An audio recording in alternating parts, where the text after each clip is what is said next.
En el nombre del Padre, y del Hijo, y del Espíritu Santo. Amén. Nos ponemos en la presencia de Dios, pedimos las luces del Espíritu Santo. Padre nuestro que estás en el cielo, santificado sea tu nombre. Venga a nosotros tu reino, hágase tu voluntad en la tierra como en el cielo. Danos hoy nuestro pan de cada día. Perdona nuestras ofensas, como también nosotros perdonamos a los que nos ofenden. No nos dejes caer en la tentación y líbranos del mal. Amén. En el nombre del Padre, y del Hijo, y del Espíritu Santo. Amén. Bien, en esta tercera meditación o consideraciones que estamos haciendo y que nos sirven para nuestra vida cristiana, vamos a hablar de otras tres palabras griegas, también usadas en el Nuevo Testamento de modo muy interesante y que son justamente tres palabras ricas en contenido que ayudan a forjar nuestra mente, es decir, son tres palabras que implican una formación en la vida del cristiano. Y son las palabras sofía, frónesis y súnesis. Los griegos justamente tenían estas tres grandes palabras que describían cualidades de la mente humana. Y si un hombre poseía justamente estas tres cualidades, quiere decir que era un hombre un hombre cabal, es decir, un hombre realmente bien formado. Y por eso los escritores del Nuevo Testamento se apropiaron de estas tres palabras, pues estaban convencidos de que cuanto describen estas tres palabras se encuentra solamente en Jesucristo. Y en algún modo nosotros participamos del contenido de esas palabras, por así decirlo, participamos de lo que Cristo justamente nos da. La primera de estas palabras es Sofía, que ustedes seguramente la habrán escuchado. Conocemos, por ejemplo, la grande basílica que Constantino hizo construir hoy en día Istambul, en Bizancena, la catedral o la iglesia de Santa Sofía, ¿no?, dedicada justamente a la sabiduría de Dios. Sofía, entonces, sabiduría. Y en griego esta palabra, Sofía, indicaba la sabiduría de las últimas cosas. Justamente se trataba, y como lo dice Clemente de Alejandría, del conocimiento de las cosas tanto humanas como divinas y de sus causas. Pero San Agustín dice que Sofía pertenece al conocimiento de las cosas eternas.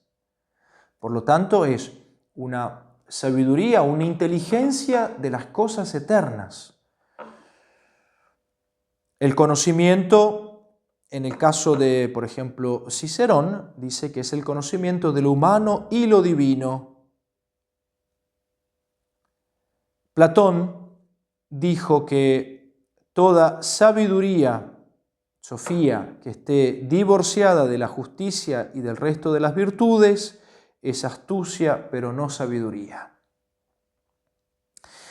Por lo tanto, entonces, sabiduría, Sofía, esta capacidad de la inteligencia para conocer las cosas últimas, las cosas eternas. Luego, la otra palabra, segunda palabra, frónesis, que se traduce usualmente como prudencia.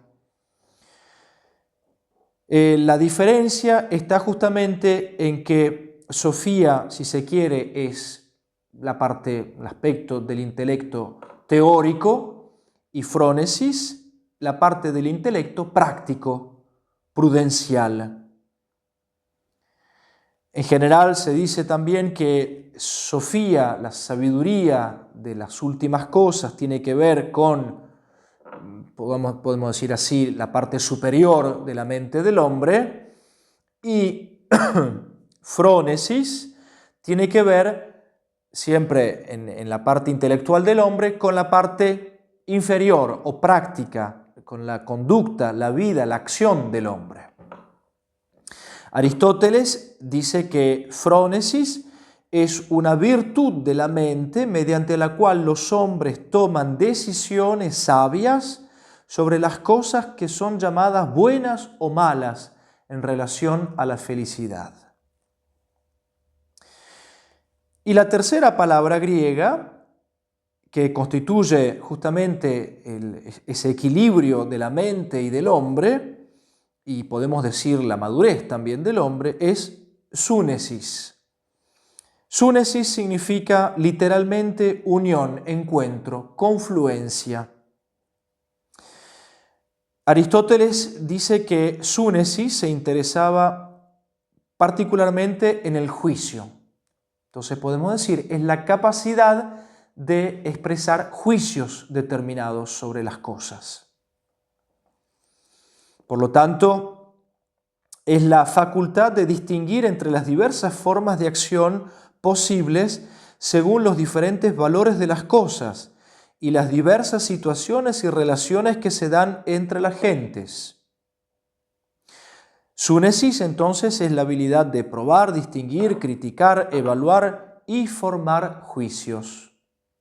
Entonces, fíjense ustedes cómo estas tres palabras muestran y dan estas tres características fundamentales del hombre: su capacidad intelectual para pensar en lo sobrenatural, la capacidad intelectual para tener esa prudencia, es decir, para pensar las relaciones, las acciones concretas de la vida cotidiana, y al mismo tiempo la capacidad de formular juicios según la realidad de las cosas.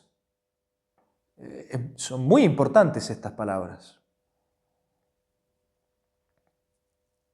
Así pues, para tener por lo tanto una inteligencia madura y equilibrada, hace falta la sabiduría que puede ver y entender lo último e infinito de las cosas.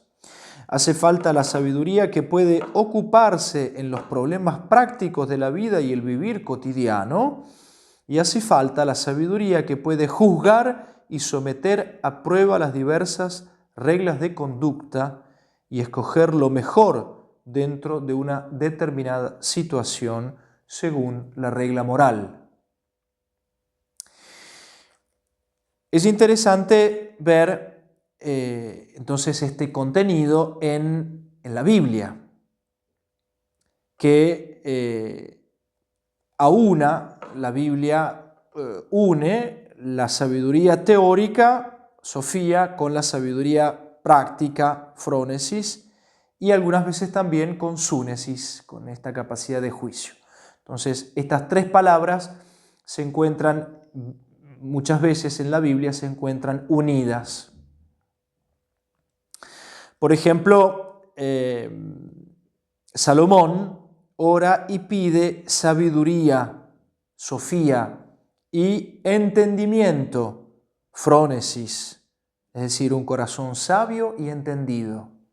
O sea, un corazón que tenga esa sabiduría que viene de Dios y al mismo tiempo un corazón capaz de ser prudente, de elegir en situaciones concretas.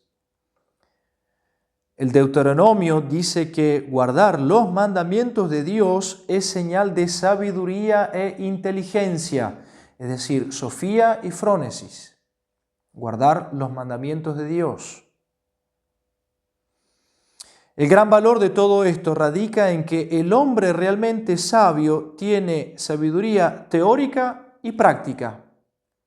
Es decir, no está solamente con las cosas de Dios y que está metido como si fuera en otro mundo. A veces justamente decimos, este tiene la mente en cualquier lugar, en la luna, y nos tiene los pies sobre la tierra.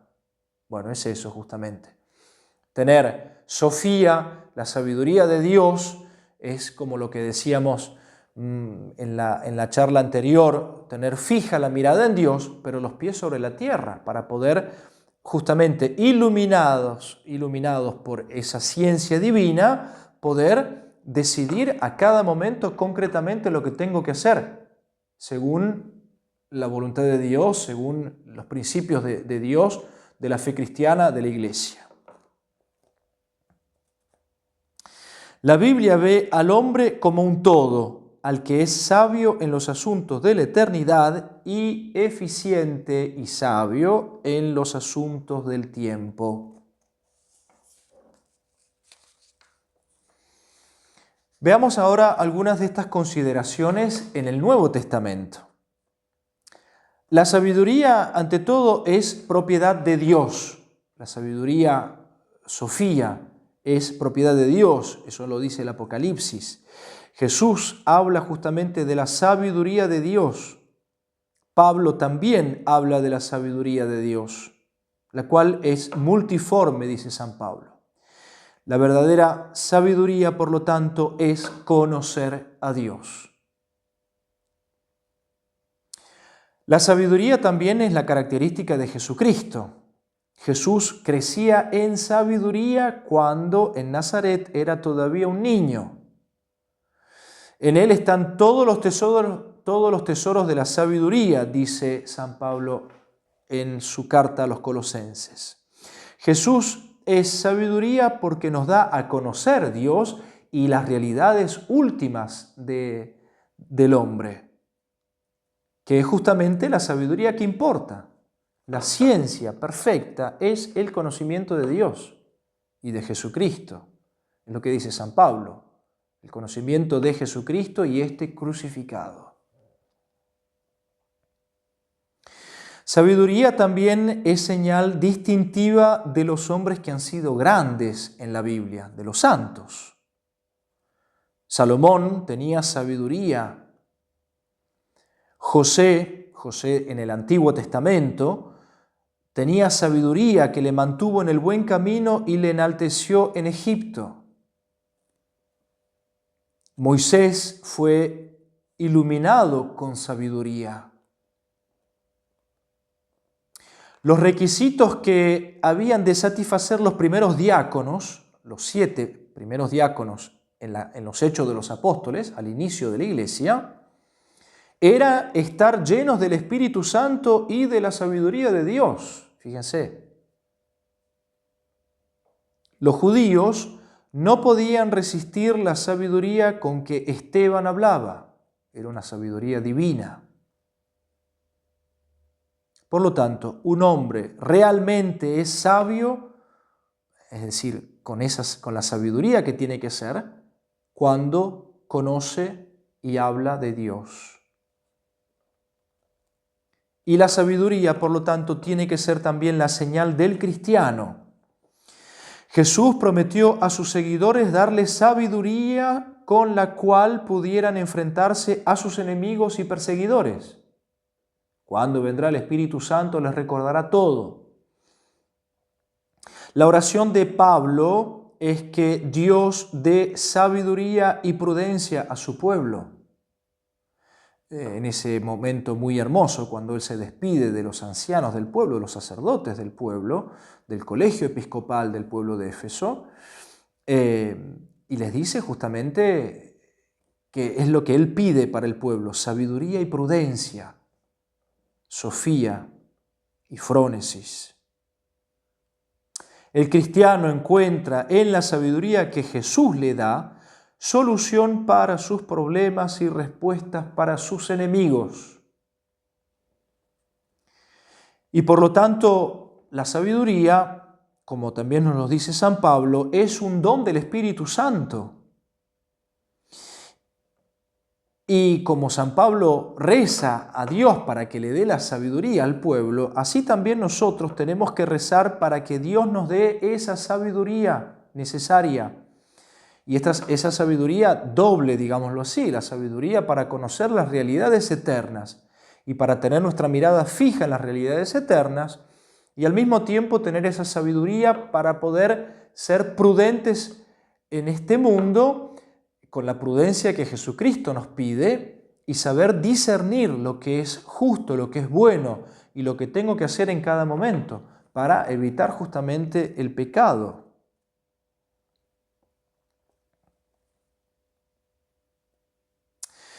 Veamos ahora la palabra frónesis y súnesis. Frónesis entonces se encuentra solamente 2 veces en el Nuevo Testamento, en Lucas y en la carta a los Efesios de San Pablo que ya mencioné. En el mundo, el discípulo, el verdadero discípulo de Cristo, tiene que ser, dice Jesús, frónimos como una serpiente, es decir, astuto, prudente como una serpiente. Las vírgenes, en Mateo, las vírgenes que no olvidaron el aceite para sus lámparas eran frónimos, es decir, prudentes. Esa es la prudencia que quiere Jesús de nosotros. Y hay 2 pasajes que muestran especialmente el significado de frónimos. La serpiente que sedujo a Adán y Eva es llamada frónimos, en Génesis 3:1. Y el mayordomo infiel en el Evangelio, que primero estafó a su Señor y después tomó medidas para salvaguardar su ocio y comodidad, es llamado frónimos. Esa en ese caso es una prudencia mundana, pero justamente Dios nos dice que tenemos que tener esa prudencia en el sentido cristiano. Por lo tanto, es la habilidad para desenvolverse en una situación específica, la sagacidad para descubrir qué necesita ser hecho y en qué momento. Es decir, una recta prudencia. La sabiduría, por lo tanto, del hombre que nunca está perplejo, es decir, el hombre que nunca sabe lo que hay que hacer, desde un punto de vista de la fe, desde un punto de vista cristiano, inclusive en las cosas cotidianas. Súnesis, en cambio, esta capacidad de juicio, no son muy frecuentes en el Nuevo Testamento.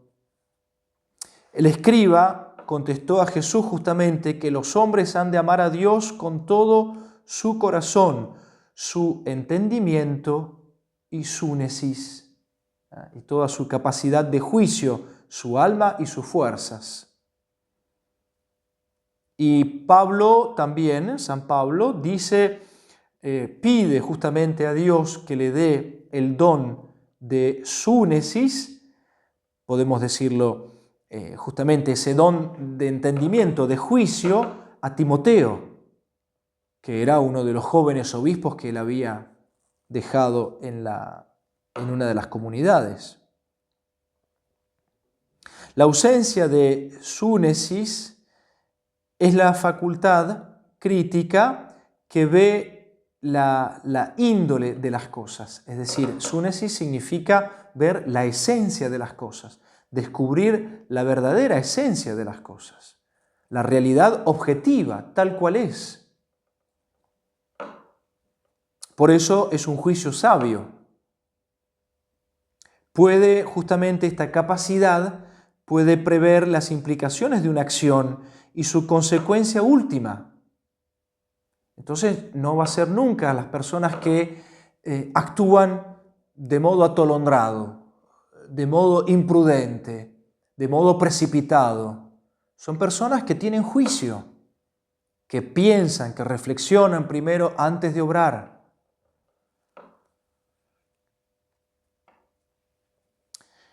Por lo tanto, la madurez cristiana justamente implica estas 3 cosas. La sabiduría teórica, la sofía, que ve las verdades últimas de Dios y que es una gracia que hay que pedir. La sabiduría práctica, esa frónesis, que distingue lo que debe hacerse en una determinada situación y sobre todo para hacer el bien y evitar el mal. Por lo tanto, vivir en la virtud y evitar el pecado. Y luego la sabiduría crítica o el juicio, que puede evaluar y ponderar las acciones y entender en qué momento y cuándo hay que hacer las cosas. El cristiano por lo tanto, no es únicamente un soñador de largos pensamientos que están desvinculados de la realidad concreta en la que vive. El cristiano es uno que vive con los pies en la tierra, pero con su mente iluminada por Dios, por los principios del Evangelio, por los principios de la Iglesia. El cristiano no es simplemente un astuto evaluador de una política o de una situación particular. El cristiano es justamente las tres cosas. No solo tiene la visión de conocer a Dios, sino que dispone también del conocimiento práctico para convertir esa visión en acción concreta, para utilizar esos principios de Dios concretamente, aquí y ahora. Y además tiene el sano juicio que le permite de formar una acción y saber cuándo una acción es idónea de hacerla y en qué momento hacerla. Por lo tanto, pidamos esta gracia. Es una gracia que hay que pedir, la sabiduría de Dios, que podamos ser iluminados por los dones del Espíritu Santo y saber justamente, entonces, tener conocimiento claro de las cosas que hay que hacer y que no hay que hacer. Es lo que nosotros decimos, conocemos perfectamente la fe, conocer el catecismo, por ejemplo, pero al mismo tiempo saber cómo aplicarlo aquí y ahora, tener por lo tanto frónesis, juicio, una prudencia práctica para saber cómo vivir como cristianos y al mismo tiempo tener ese juicio necesario que nos ayuda a ponderar las acciones, evaluar las acciones y no actuar de modo imponderado, de modo imprudente, de modo irracional. Por lo tanto, entonces pidamos esta gracia a Jesucristo que nos llene, nos dé esa capacidad de una inteligencia madura en la fe, que podamos también vivir de esa inteligencia iluminada por la fe.